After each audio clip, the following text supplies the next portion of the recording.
Merci bon Dieu, gardez tout ça la nature portée pour nous.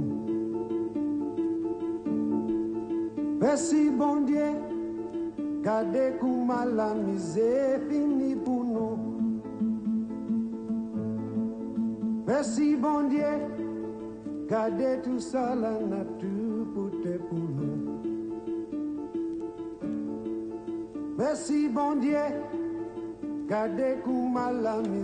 Haïti, des pâtures naïves et des superstitions syncrétistes, christianisme et vaudou, misère et musique. Officiellement francophone, mais seules les élites y pratiquent le français, la population, à 80% analphabète, ne s'exprime qu'en créole, où l'on ne connaît qu'un seul temps de verbe, l'infinitif. Officiellement chrétienne, mais dès la nuit tombée, les tambours du vaudou battent frénétiquement derrière les églises, en majorité catholique, mais 90% des enfants y naissent illégitimes.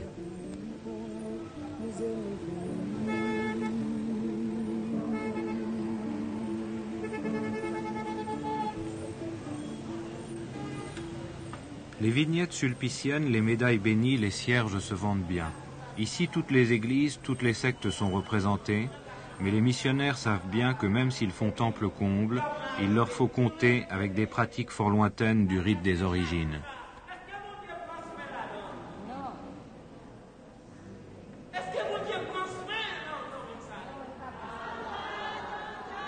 C'est que la superstition populaire n'est pas forcément perçue de manière innocente. Ne disait-on pas que feu le président François Duvalier tenait une partie de son pouvoir sur les masses du fait qu'il se voulait la réincarnation du baron Samedi, figure légendaire du vaudou dont le symbole est un crucifix sommé d'un chapeau haute forme ou revêtu d'une queue de pie. Fils du précédent, son Excellence M. Jean-Claude Duvalier, président à vie de la République d'Haïti, et l'épouse de son Excellence, Madame Michel, débonnaires et omniprésents veillent en effigie sur les destinées de leur peuple. À 8 heures chaque matin, devant l'imposant palais présidentiel, la cérémonie du lever des couleurs permet de rafraîchir le nationalisme des humbles et d'exalter à l'avance leur journée de labeur.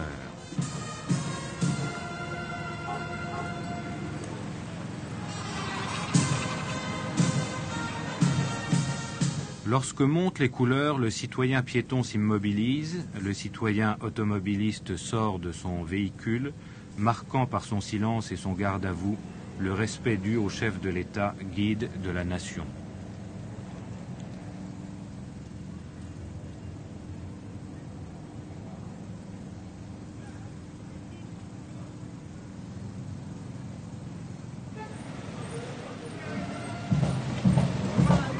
Philosophie politique de ce petit pays des Caraïbes, le jean-claudisme.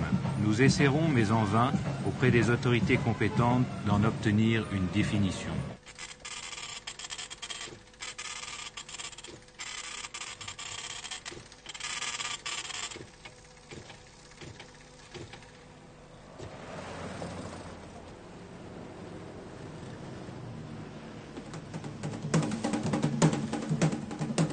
Pas étonnant qu'on soit en peine de répondre. Il n'existe pas de petit livre rouge ou vert, pas de Bible du jean-claudisme. Pour les exégètes, cependant, la doctrine s'affiche à tous les grands carrefours.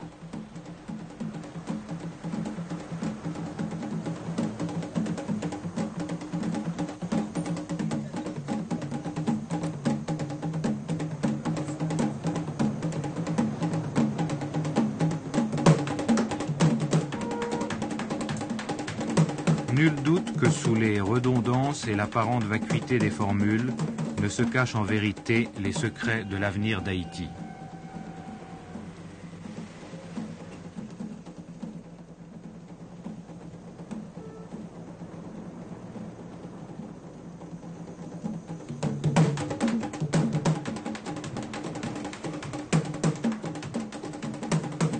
C'est pourquoi le jean-claudisme se proclame aussi sur le flanc des montagnes où se distille à longueur d'onde sur les petits écrans.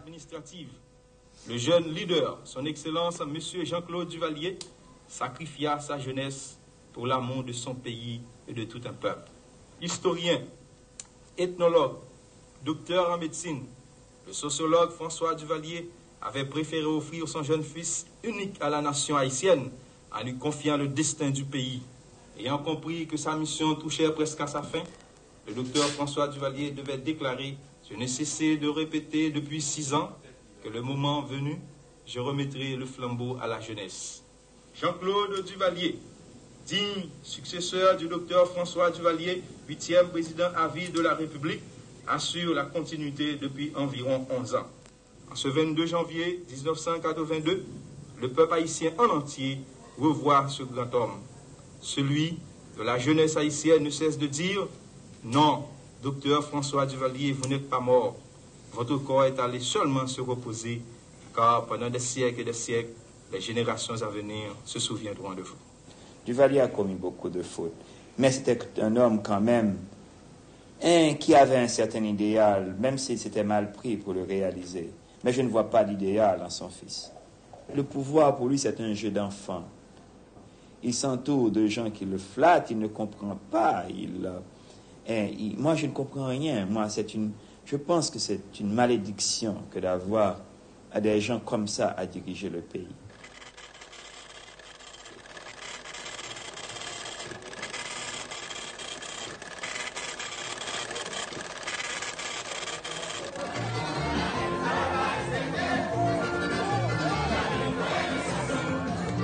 Pour que le monde extérieur n'ignore rien de l'unanimité d'un peuple derrière son leader, le ministère de l'Information organise quotidiennement aux 4 coins du pays ce qu'il appelle des concentrations populaires. En civil ou en uniforme bleu acier, les VSN, volontaires de la sécurité nationale, autrement dit les tontons macoutes de sinistre mémoire, milice prétorienne du régime, sont chargés de veiller à la spontanéité des réactions populaires.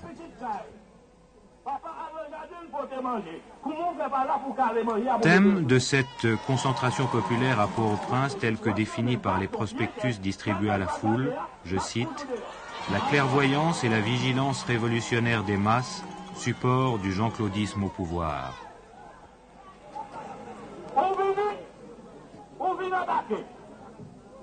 Qui est attaqué? Vous venez attaquer Jean-Claude, mais il faut connaître que soit attaquer Jean-Claude, c'est nous chaque graine là qui est attaqué et c'est nous chaque graine là qui est loin.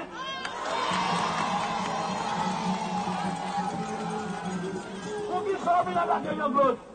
Parce que nous avons cigarette pour nous mal tuer local. Moi, je suis rapide, c'est ça qui va attaquer Jean-Claude. Si vous avez capoté chaise là, votre négligence sorti l'estomac, pour scier 5 millions de boulons. Alors, si elle m'a sorti quoi, pour scier 5 millions de boulons, qu'elle a le bois chaque, alors le vous sort.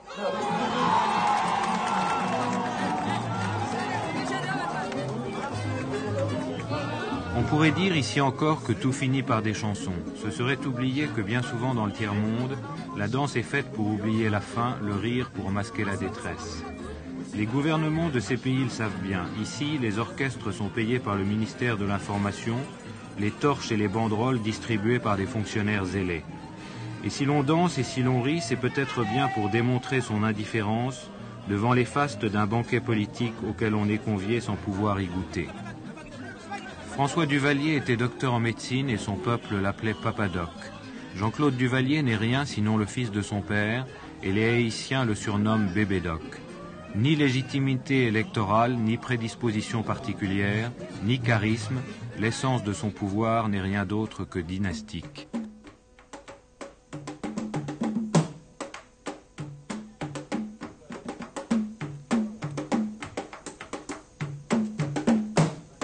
Et si l'on n'emploie pas ici le pluriel de majesté, le moi et le je présidentiel s'écrivent avec une majuscule.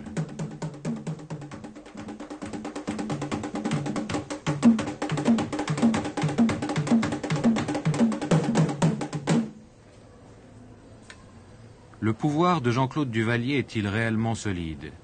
Au début de l'année, un bruit court. Il a été blessé à la jambe lors d'un attentat au sein de son propre palais. Faux laisse entendre les autorités, mais sans démentir formellement. Alors les bruits les plus contradictoires circulent. C'est son beau-frère, dit l'un, qui lui a tiré dessus au cours d'une scène de jalousie, histoire de femme. C'est lui-même qui s'est blessé par maladresse, raconte un autre. Il est toujours armé, même en maillot de bain. Le coup est parti pendant qu'il jouait au badminton.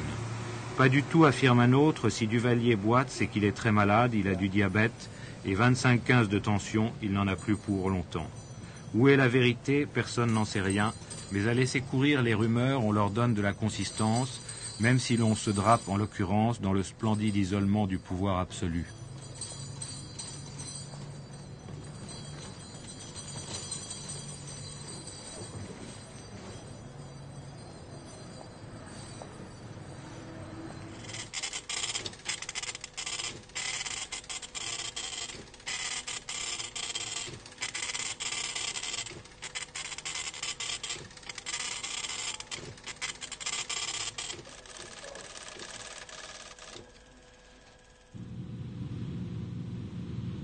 Y a-t-il une opposition? En janvier dernier, Bernard Sansaric, haïtien naturalisé américain, lance une expédition armée sur la très fameuse île de la Tortue, autrefois Mecque de la flibuste. Il obtient, semble-t-il, au départ une sorte de neutralité bienveillante des autorités américaines, commence à débarquer ses hommes par petits groupes en hydravion. 8 hommes sont sur place quand le chargé d'affaires américain interdit aux pilotes de continuer le transport. Sansaric s'embarque sur un vieux bateau qui fait haut de toutes parts et finit par être arraisonné par une vedette américaine dans les eaux internationales. 8 personnes seulement restent sur place, ce qui n'empêche pas l'armée haïtienne, pourtant forte de 6 à 7 000 hommes, de les nommer les envahisseurs. Expédition a avorté. Reste que Bernard Sansaric s'est désormais posé dans l'opinion de la diaspora haïtienne comme l'anti-Duvalier. Nul doute que les États-Unis ne gardent les yeux sur lui. Embarrassé par la mauvaise image de Bébé Doc, il considère ses tentatives, c'est la 13e du genre, comme un thermomètre de l'opinion haïtienne. Une opinion qui les préoccupe au plus haut point, bien sûr, puisqu'Haïti ne se trouve qu'à quelques dizaines de kilomètres de Cuba. C'est pourquoi l'emprise américaine s'y fait sentir de façon particulière.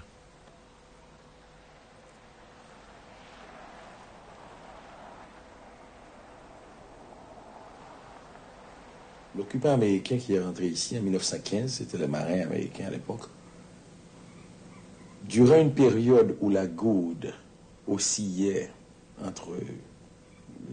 librement, ils ont dit on veut mettre une fin à cette histoire, on va enlever la goude de son étalon or et mettre la goude sur son étalon dollar. Mais ceci voulait dire quoi? L'occupant américain a pris tout ce qu'il y avait de réserve en or de la Banque centrale d'Haïti, qu'il a envoyé ça à Fort Knox, aux États-Unis, en disant plus ou simplement que dorénavant, vous n'aurez plus besoin de l'or, parce que votre monnaie vaut 20 centimes de notre monnaie. Dans la foulée, l'or privé des Haïtiens aussi a trouvé le chemin de Fort Knox. Depuis, en Haïti, on compte, on vend, on achète indifféremment en dollars ou en gourdes. Système économique artificiel, et Joseph Nanfi d'en tirer la conclusion logique. Supprimer carrément la gourde pour ne plus laisser circuler que le dollar. Les avantages, selon lui, ouvrir le pays au tourisme et favoriser l'ouverture de comptes spéciaux. Ce n'est pas moi qui ai vendu le pays, ce n'est pas moi qui ai abandonné la souveraineté nationale. Ça a déjà été fait. Si on doit vendre la souveraineté nationale et de ne pas pouvoir manger à sa faim, vaut mieux qu'on la vende et de pouvoir manger. Vous voulez dire que Haïti est une colonie économique des États-Unis? C'est tout à fait juste. Depuis 1919, nous sommes devenus depuis ce jour-là, et tout le temps que nous continuerons à respecter la Convention de 1919, une dépendance américaine. Plus que le statut de colonie, dont elle vit tous les inconvénients sans en connaître les avantages, Haïti est un pays satellite des États-Unis, situation qui donne à ces derniers un droit de regard sur la politique de l'île, sans qu'ils ne se sentent pour autant responsables de ces désastres économiques ou sociaux.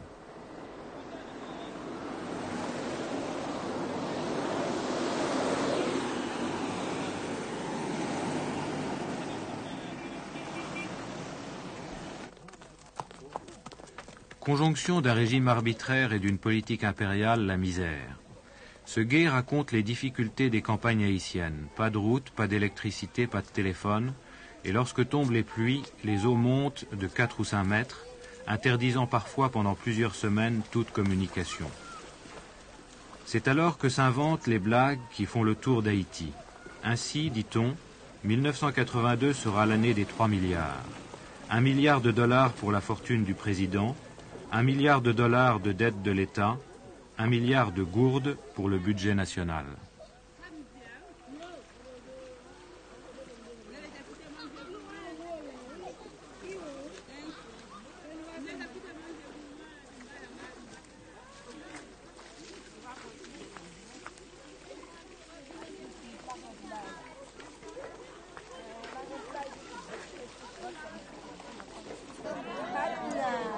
Haïti est le pays le plus pauvre du continent américain, de la taille de la Sicile mais surpeuplé. 177 habitants au kilomètre carré, soit presque le double de la densité de la France. 70% de la population active s'y consacre à l'agriculture, mais une agriculture archaïque qui produit les rendements les plus faibles de cette partie du monde. Bouzy, village du sud de l'île, 17 000 habitants, est le portrait de cette situation. Aujourd'hui, à Bouzy, c'est le jour du marché.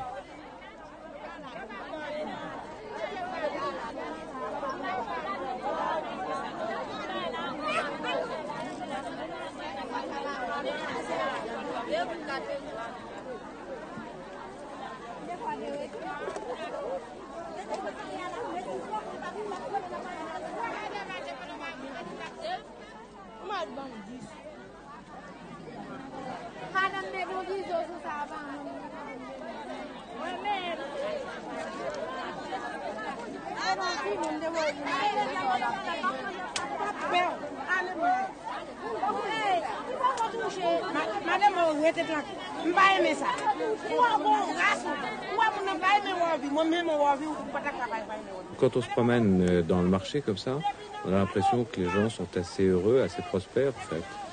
Vous savez que l'haïtien vit peu, il est habitué à manger une fois par jour et des fois une fois tous les 2-3 jours. Vous voulez dire que ces gens qu'on a vus aujourd'hui, si ça se trouve, ils mangent tous les 2-3 jours. Oui. Et on ne remarque pas sur leur visage qu'ils ne mangent pas leur pain tous les jours. Mais est-ce qu'ils sont heureux? Est-ce qu'ils sont... Heureux, je ne crois pas, mais ils ne diront pas. Et les gens ne donnent pas du tout l'impression de misère? Est-ce qu'ils sont misérables? La couleur trompe beaucoup. Surtout qu'ils sont habillés avec vraiment des vêtements aux couleurs très voyantes. Vraiment, l'haïtien ne paraît pas vivre dans la misère. Et alors qu'en fait, ce qu'on a vu, ce sont des gens misérables. Très misérables. C'est-à-dire? Ils font les marchés tous les jours. Ils font 10, 15, 20, 30 kilomètres pour vendre peut-être pour 2 ou 3 francs. En faisant une économie des fois de 20-25 centimes. La terre haïtienne, autrefois fertile, aujourd'hui en voie de désertification, ne possède que 7% de zones cultivables, dont 3% seulement sont exploitées à plein rendement. 300 francs de revenus moyens par habitant et par an. Aucune politique de reboisement, aucun essai de technique ou d'essence nouvelle. L'agriculteur haïtien n'a rien à espérer de son gouvernement ou de son grand voisin américain.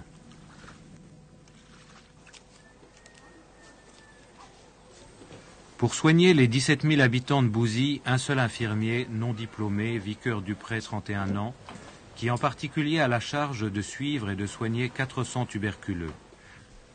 Un minuscule dispensaire et quelques médicaments de base, pour la plupart produits de la charité, d'organisations de bienfaisance étrangères. L'hôpital le plus proche, celui de Port-au-Prince, est à 130 km.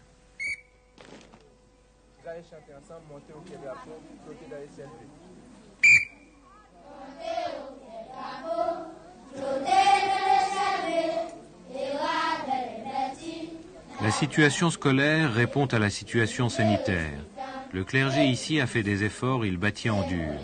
Mais les cours de l'école Sainte-Catherine, qui accueille 210 élèves, ont encore lieu sur les bancs de l'église.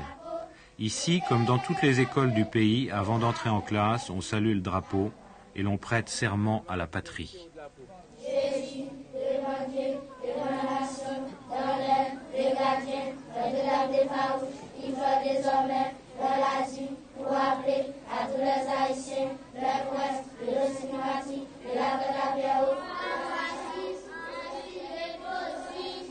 La table de multiplication se récite en chœur et les cours ont lieu en français, mais ces enfants auront peu de chances de le pratiquer. L'immobilisme social ne leur permettra sans doute pas de poursuivre des études à Port-au-Prince, et chez eux, on ne parle que le créole.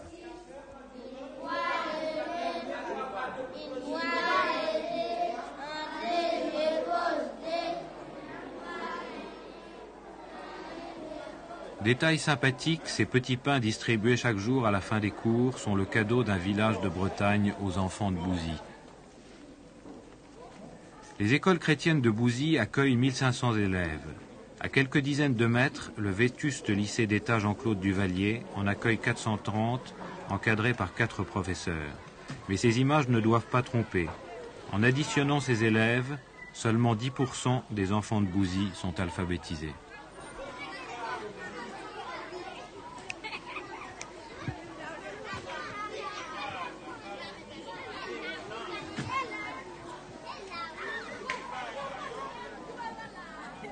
Gardant l'œil sur tout ce monde-là, les VSN, volontaires de la sécurité nationale, autrement dit, les tontons macoutes. Les VSN, c'est ceux qu'on appelait autrefois les tontons macoutes, c'est ça? Eh bien, ce nom a été donné par les apatrides. Des hommes de mauvaise foi qui ne veulent pas avancer le pays. Ce sont les apatrides qui ont donné ce nom pour humilier le corps. Ah, c'est un nom humiliant, tonton macoute? Yeah. Mais alors en même temps qu'on disait tonton macoute, il y avait une réputation terrible autour de ça, des gens très méchants avec le peuple. Mon cher, non. Je vais te dire que ce sont des hommes placés pour aider le gouvernement à améliorer le pays. Jamais de violence. Pourquoi violence? Nous sommes dans un pays de paix. Il n'y a pas de violence. Au vrai, les tontons macoutes ne sont ni payés, ni logés, ni nourris par le gouvernement. Il faut donc bien qu'ils trouvent leur argent quelque part. On devine comment et les moyens qu'ils emploient. Si l'on tombe entre leurs mains, il ne fait ni bon discuter, ni bon se plaindre.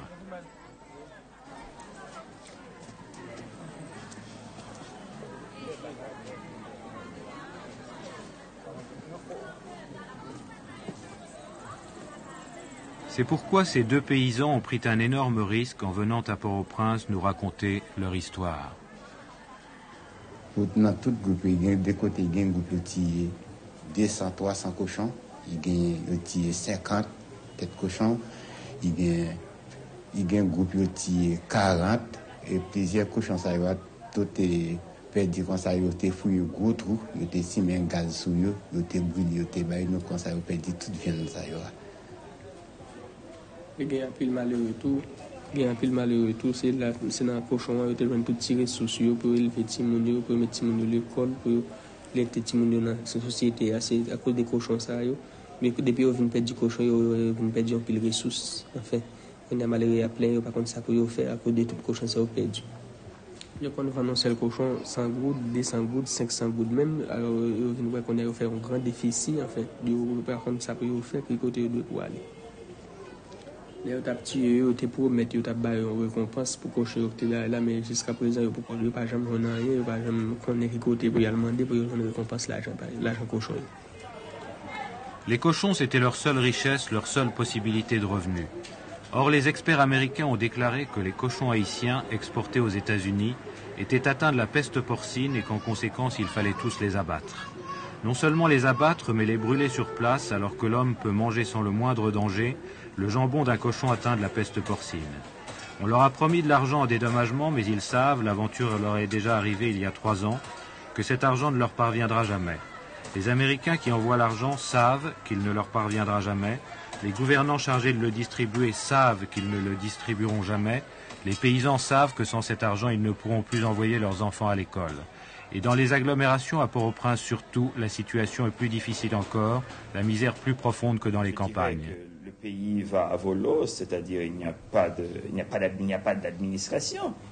Il y a un gâchis total, il y a la corruption, c'est un petit groupe qui est au pouvoir et qui jouit, et sans se soucier du peuple. Et si vous concevez qu'un pays comme Haïti, qui a une ressource extraordinaire, qui est la main-d'œuvre, une main-d'œuvre assez habile, assez intelligente, je dirais, et un peuple aimable, et des terres à cultiver, des terres à reboiser, et que on fait ça qu'au petit bonheur, et que chaque fois qu'on semble faire quelque chose de valable, c'est comme une faveur que fait le chef de l'État. C'est le chef de l'État a fait la faveur de donner un dispensaire, la faveur de construire une petite école. La faveur, c'est comme si c'était son domaine. On n'a jamais parlé du temps des rois avec un tel esprit de soumission.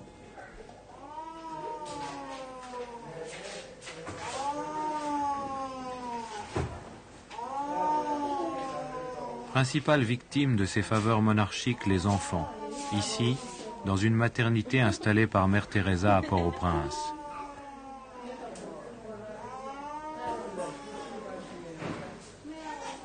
In Port-au-Prince, means we are dealing with poor people only. About the rich, I have not much idea, but the percentage will be about 80% children are unnourished. But gravely undernourished? Yes, yes. And they've got TB too? TB too. Children are suffering, about 60% children are suffering from tuberculosis. And these children, why aren't they cured in normal Haitian hospital? Because in Haiti, I think there is only 1 or 2 general hospitals, and for the children there are only 100 beds. And that baby you are holding, how was he when he came? Oh, the child I am holding, he was dying he was in the hospital, and the doctors, after struggling, they refused the child to keep in the hospital because there is no place and they had no more hope for this child.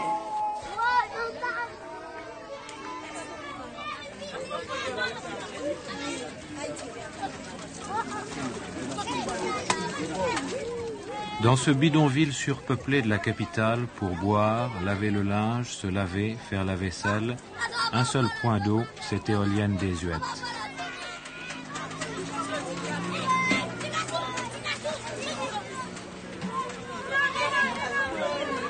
À quelques centaines de mètres, un hôtel de luxe qui possède une piscine par chambre.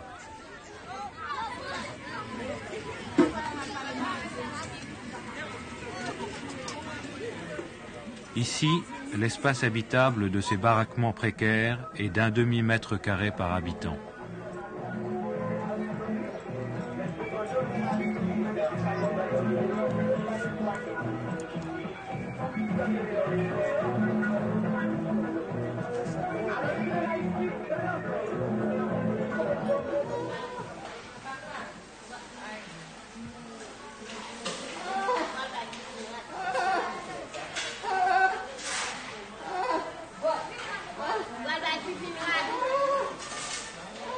La mère Teresa a aussi ouvert à Port-au-Prince l'un de ses mouroirs. Les sœurs récupèrent les mourants, les agonisants, abandonnés nus sur des morceaux de carton, dans un endroit de l'hôpital général qu'on appelle le dépotoir.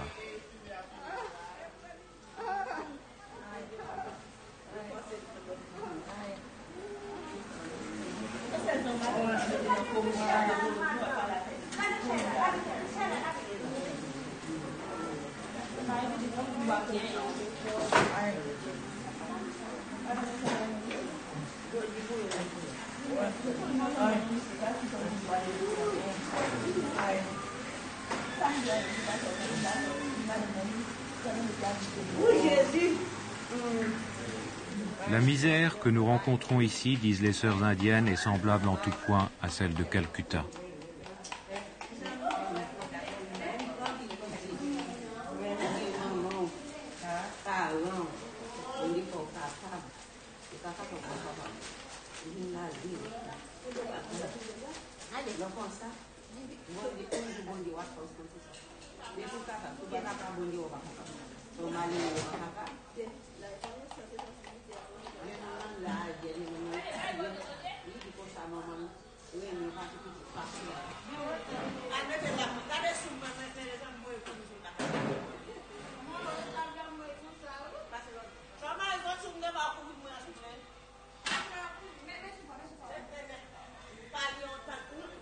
Toutes ces personnes que nous voyons vont mourir assez vite.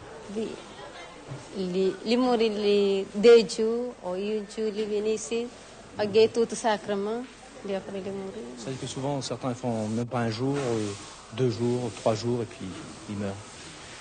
Donc déjà aujourd'hui, il y en a 2. Et pour ce soir, il y en aura encore d'autres sûrement qui vont mourir.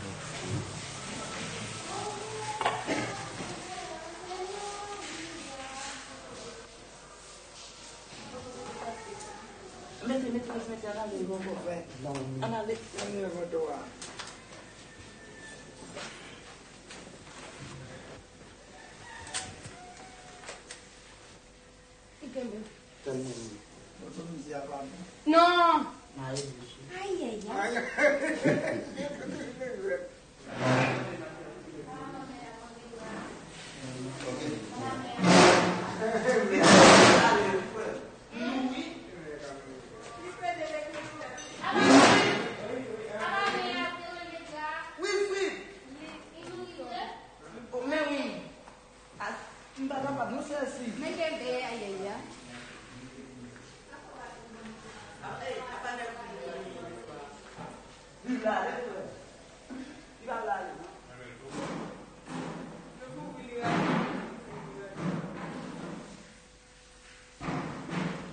Aujourd'hui, 22 janvier 1982, cela donc fait 11 ans que notre président à vie a été présenté à son peuple. 11 ans depuis qu'il a accepté de diriger Haïti. Et pendant ces 11 années, on peut dire que le pays a beaucoup bougé. Et le jeune leader, disait-il, mon père a fait la révolution politique, moi je ferai la révolution économique. Parole qu'il ne cesse de confirmer, en témoignent les diverses réalisations et mesures prises par son gouvernement. Le président Jean-Claude Duvalier, chaque jour, prend un bain de foule au sein d'un peuple qui le réclame partout et qu'il aime. Ainsi, dit toujours le peuple haïtien, avec Jean-Claude Duvalier, c'est la paix, le progrès. Merci bon Dieu, gardez comme la misère fini pour nous. Merci bon Dieu, gardez tout ça la nature pour nous. Merci bon Dieu, gardez comme la misère fini pour nous. La pluie tombée, maïs poussé, tout y manque gongo, pour les manger.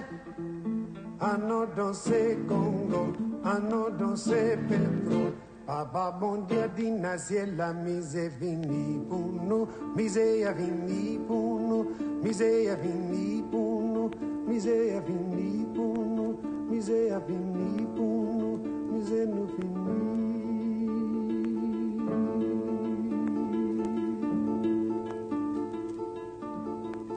Merci bon Dieu.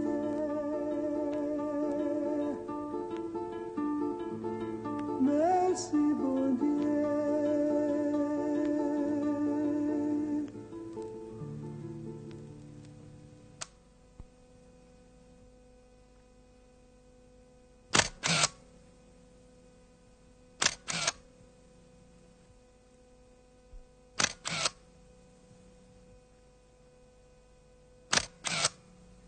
Miami, Floride, pour ces boat people noyés dont les cadavres sont venus s'échouer sur les plages de sable fin, le rêve américain commençait ici.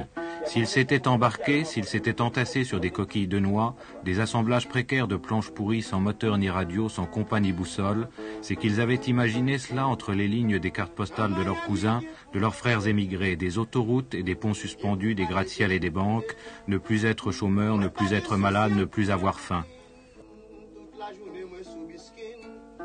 En Haïti, celui qui est là-bas et qui envoie des nouvelles à ses parents, dans la lettre, il y a toujours une photo. Et cette photo est très, très significative de ce rêve américain. Le plus souvent, c'est la bonne femme. La maman, l'épouse, la tante, celle qui envoie le petit chèque régulier chaque mois et qui se fait photographier devant son réfrigérateur, bourré de victuailles, et à côté, il y a le poste de télévision couleur. Et s'il y a un photographe à Brooklyn qui, tant soit peu, fait du montage, derrière, il y a la belle Cadillac. Il faut bien vous imaginer ce que ça veut dire pour quelqu'un qui gagne $100 par an en Haïti, à peine. Ce que ça signifie d'avoir un réfrigérateur, du poulet, des légumes, une télévision, ce qui n'est un apanage que de la classe aisée en Haïti, de quelques privilégiés, et puis la voiture. Pour eux, le rêve américain, c'est cela d'abord. Un rêve de bien-être et puis aussi de liberté. Échapper aux tontons macoutes de leur village, parler, penser sans se contraindre, goûter au confort de la démocratie. Et même, qui sait, un jour voter peut-être. Obtenir la nationalité américaine comme tel ou tel membre de la famille émigré depuis longtemps, un compte en banque où personne ne viendra puiser sans le demander. Quelques-unes des dernières déclarations concernant les Haïtiens enfermés à Chrome. Le Miami Herald d'aujourd'hui, par exemple, rapporte les propos du père Winsky de l'église Notre-Dame d'Haïti, située à Miami. Selon sa déclaration, les boat people haïtiens n'ont pas cessé d'arriver en Floride, ce qui prouve l'inanité, si l'on peut dire, des mesures prises par le gouvernement Reagan pour les bloquer en mer. Une autre personne, s'il parvient à se faufiler entre les mailles du filet, à échapper aux gardes-côtes, à la police des frontières et aux services d'immigration, c'est d'abord ce quartier de Miami que le boat people connaîtra. Il y a environ 2100 réfugiés haïtiens enfermés aujourd'hui à Chrome, à Miami, ou à Fort Allen à Porto Rico et dans divers camps sur le territoire des États-Unis. Ce quartier qu'on appelle Little Haïti, où il retrouvera peut-être les églises, les couleurs des marchés de son pays, les cannes à sucre de ses champs, qu'il avait l'habitude de sucer pour tromper sa faim, qu'il achètera maintenant pour se souvenir. Et ils veulent voir d'abord quelle est la situation au camp de Chrome Avenue. Une autre association, League of Women Voters, a dénoncé cette semaine les conditions au camp de Chrome Avenue.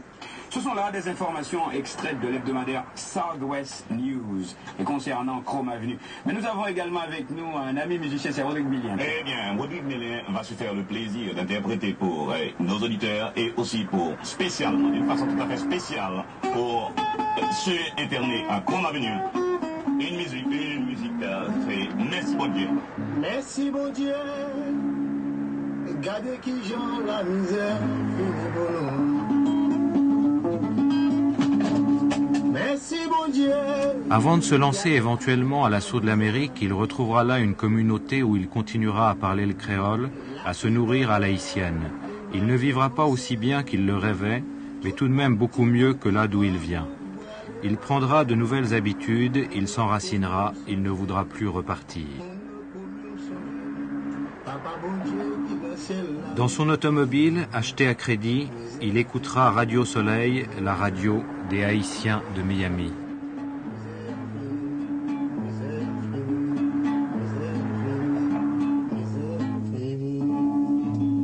Merci bon Dieu. Ceux qui font Radio Soleil sont des Haïtiens intégrés à la vie américaine. Il n'empêche, depuis que l'administration Reagan a décidé de mettre un terme à l'exode des boat people haïtiens pour tenter d'enrayer l'immigration sauvage et lutter ainsi contre le taux de chômage croissant que connaissent les États-Unis, le sort de leurs compatriotes sous les verrous est leur principale préoccupation. Papa bon Dieu qui dans le ciel la misère finie pour nous. Misère finie, misère finie, misère finie, misère finie. On sait très bien que ces gens-là fuient leur pays pour trouver la liberté et encore pour trouver du pain. Parce qu'ils n'ont rien à manger, c'est pourquoi ils laissent leur pays. Les Haïtiens ne sont pas fous. Et de tout temps, on a toujours su que le paysan haïtien ne laisse pas Haïti comme le citadin peut le faire. Le paysan haïtien, on nous a toujours appris que le paysan haïtien est très attaché à sa terre. Et le paysan haïtien qui laisse sa terre, qui se débarrasse de sa terre pour venir dans un pays inconnu comme Miami, enfin deux mondes tout à fait différents, laisser les morts d'Haïti pour venir atterrir sur le macadam de Miami, c'est absolument inimaginable. Personne n'aurait cru que cela pouvait arriver. Et ça arrive, c'est la preuve que ces gens-là ne sont pas fous, ils ne viennent pas en touriste à Miami. Ils ont reçu ici à Miami, au cours des mois de mai, juin, juillet et août 1980, près de 150 000 Cubains. Et tous, ils ont été libérés et ils travaillent maintenant à Miami, ils se sont installés, tandis que les Haïtiens, ils restent en prison, ils restent enfermés. Même des criminels cubains qui ont été établis, ils ont été en prison et ils ont reconnu leurs crimes, ils ont été emprisonnés ici aux États-Unis. Et après 6 mois, ils ont été libérés et ils reviennent ici à Miami où ils circulent Tandis que ici, ces Haïtiens qui sont enfermés à Chrome, ils n'ont aucun dossier. Et depuis, on peut dire que depuis août 1981, peut-être même avant, il n'y a pas un seul Haïtien qui a été relâché des camps. Au contraire même, la politique de l'administration américaine, bon, tout le monde le sait, semble de vouloir enfermer les gens dans les camps, leur rendre la vie de plus en plus dure, ne céder sur aucun point, de façon à faire comprendre aux Haïtiens qui sont en Haïti que désormais, venir aux États-Unis, ça ne va rien leur apporter, quoi. C'est venir en prison. Comme il n'est pas du tout certain que nous obtenions l'autorisation de pénétrer dans le camp de Chrome à Miami, nous décidons d'en filmer l'extérieur et plantons la caméra à l'entrée de la route qui y accède.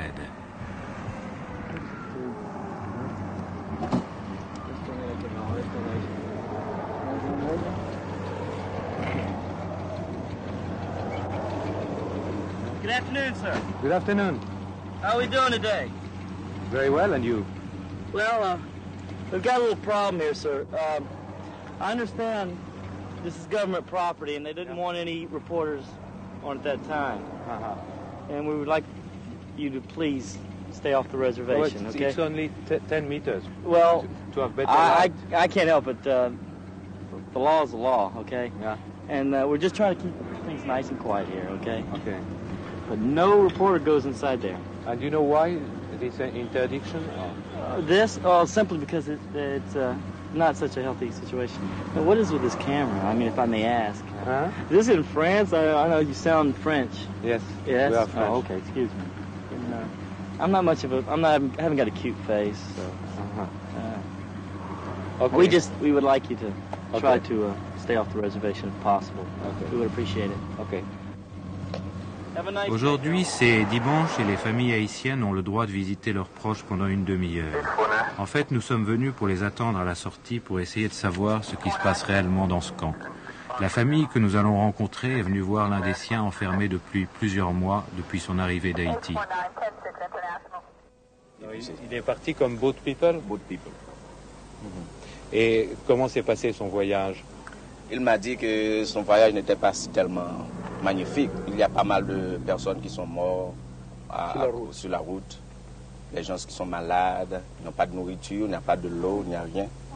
Ils sont arrivés directement ici, sur les côtes de Floride? Sur la côte de Floride. Et ils ont été capturés immédiatement? Capturés immédiatement. Il y a à peu près 8 mois depuis qu'ils sont là. La situation est très mauvaise. On ne leur donne pas de quoi manger pour les fortifier. Et puis, il n'y a pas de l'eau à boire, il n'y a rien. On travaille là-bas pour $1 par jour. On ne leur donne que $1 par jour. Les prisonniers qui sont là? Les prisonniers qui sont là-bas. Quel travail ils font? Le charpentier, et puis la mécanique, et puis ce qu'on peut faire. N'importe quoi à faire. Tout ça pour $1 par jour? Pour $1 par jour, oui. Et quand vous si ils ne veulent pas travailler là, on les prend avec des coups de bâton, et puis on devait travailler pour rien. Et le monsieur que nous venons de visiter maintenant, c'est son frère. Je suis la belle-sœur, c'est sa sœur, son beau-frère. Ça fait 12 ans que je vis ici, je suis infirmière. Nous vivons bien, il a une chambre qui l'attend. Ça fait 6 mois qu'il est ici. On dit qu'on ne laisse pas aller les prisonniers parce qu'ils n'ont pas où vivre. Mais ce monsieur-là, il a où vivre, où habiter, il a de quoi manger, mais jusqu'à présent, il est encore ici. Nous avons écrit des lettres. Sa mère est ici aussi, elle est résidente. Nous sommes tous arrivés ici légalement, ça fait des années, mais lui, il est venu ici illégalement, c'est pourquoi il est détenu. On le garde encore jusqu'à présent. Nous avons fait pas mal de démarches. Jusqu'à présent, on n'a pas relâché, on ne sait pas pourquoi. Et puisque les Haïtiens sont des Noirs, qu'ils ne le respectent pas? Oui, qu'ils n'aiment pas les Haïtiens, parce que les Haïtiens sont des Noirs. 2 jours plus tard, nous avons fini par obtenir l'autorisation de visiter le camp de Chrome.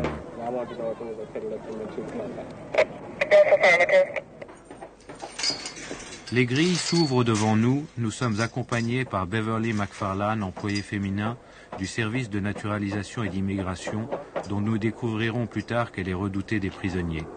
Des grillages, des chaînes, des cadenas, des fils de fer barbelés, des miradors, des gardiens musclés et nombreux, tous les éléments sont là, mais tout cela paraît quand même bien loin de ce que l'histoire de l'Allemagne hitlérienne nous avait habitués à considérer comme un camp de concentration.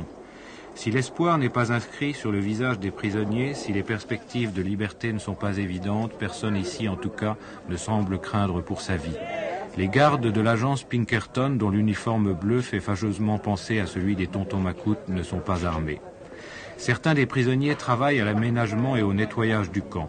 Il y a 2500 Haïtiens dans 11 différentes prisons des États-Unis. 570 d'entre eux sont détenus ici, dont 30 à 35 femmes et 7 ou 8 mineurs. Nous n'aurons pas la permission d'interroger les prisonniers sur le terrain. Ceux qui veulent nous parler devront signer un formulaire et nous retrouver dans le bâtiment administratif, ce qui les découragera tous sauf 3 d'entre eux. Les gouvernants américains leur refusent le statut de réfugiés politiques. Ils ne pouvaient pas empêcher le monde de les appeler réfugiés, mais après ça, ils disaient qu'ils sont réfugiés économiques. Il veut dire qu'ils sortent d'Haïti simplement à cause de la pauvreté et la misère en Haïti. Mais ce n'est pas vrai, parce que la misère, avec la répression politique en Haïti, elles sont la même chose. Il y a vraiment des répressions politiques. Il y a des réfugiés, beaucoup de réfugiés qui ont parti, qui ont fui son pays parce qu'il avait problème avec les forces de sécurité, les tontons Macoutes, ou bien avec les autres bras du gouvernement haïtien. Ça fait combien de temps que vous êtes ici? Exactement, 5 mois. Et vous? J'ai déjà 5 mois ici. 6 mois. Et comment est-ce que vous êtes arrivé en Amérique? Nous sommes arrivés par bateau.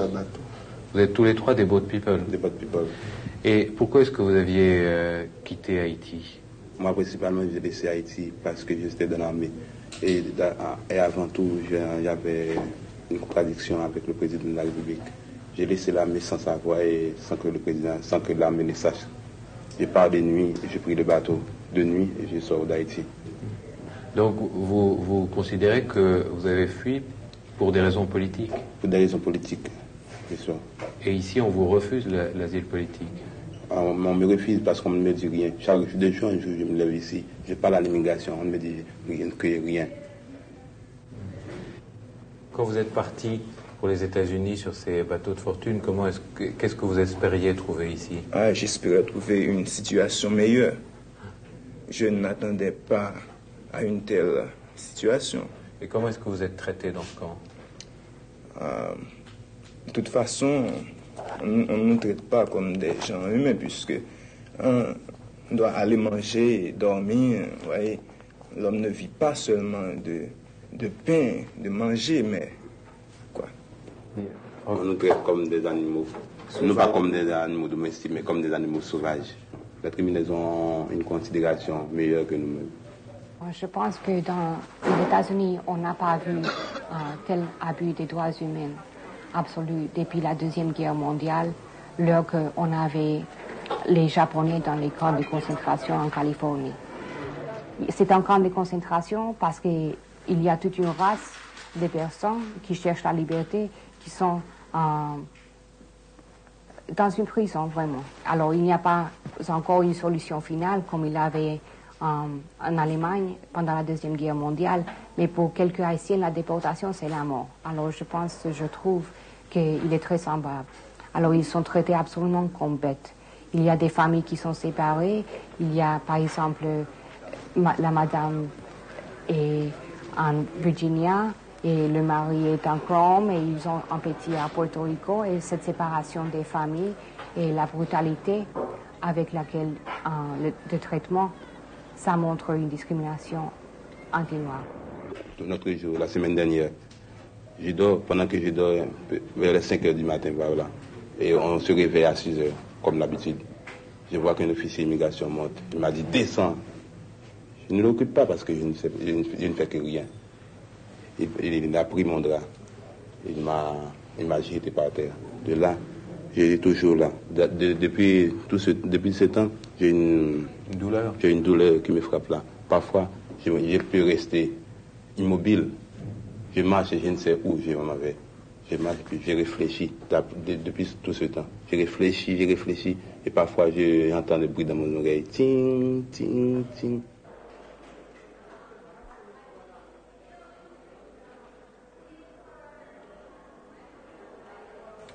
« 500 personnes entassées dans 2 ou 3 dortoirs aux lits superposés. L'impression qui se dégage d'ici est d'abord celle d'un immense ennui, puis l'expression d'un non-avenir, ici comme dans leur propre pays si jamais ils sont renvoyés en Haïti. Si on me renvoie, je me jette de l'avion, nous dira l'un des détenus. Si on me rapatrie, c'est dans un cercueil, nous dira un autre.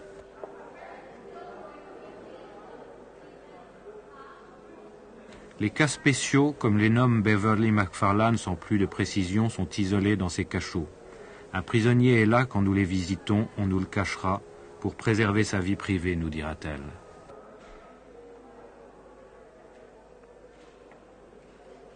En tant qu'haïtien, en tant que prêtre, franchement, ça m'écoeure de voir que mes confrères, mes compatriotes haïtiens, surtout ce sont les innocents, ceux qui ont été victimes en Haïti, ils sont doublement victimes aux États-Unis.